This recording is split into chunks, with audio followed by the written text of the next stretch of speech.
Jenazah pelaksana tugas Ketua Partai Golkar Kabupaten Kuburaya, Kalimantan Barat, M. Iqbal Zafarullah kini berhasil ditemukan oleh tim SAR gabungan pada Senin 15 Mei 2023 malam.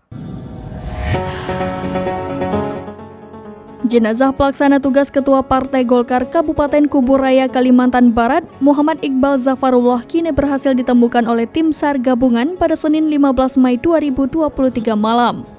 Jasad M. Iqbal yang dinyatakan hilang di Sungai Kapuas, Desa Kuala II, Kecamatan Sungai Raya, Kabupaten Kuburaya, ditemukan dalam kondisi mengapung. Kepala Basarnas Pontianak, Imade Junetra mengungkapkan korban berhasil ditemukan oleh tim SAR gabungan.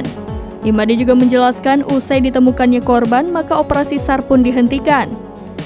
Pasca penemuan jenazah PLT Ketua Golkar Kuburaya itu, kini Polres Kuburaya juga melakukan pendalaman kepada saksi-saksi terkait. Lebih lanjut, kata AKBP Arif Hidayat mengatakan pihaknya akan terus melakukan pengembangan terhadap para saksi-saksi. Sejauh ini menurut AKBP Arif sudah ada 4 orang saksi yang diperiksa oleh pihak Polres Kuburaya. Diketahui M. Iqbal Zafarullah dilaporkan melakukan aksi nekat melompat ke Sungai Kapuas pada Minggu 14 Mei 2023. Diduga anggota partai politik itu melakukan upaya mengakhiri hidup usai melakukan proses pendaftaran calon anggota legislatif di kantor KPUD Kuburaya, Kabupaten Kuburaya.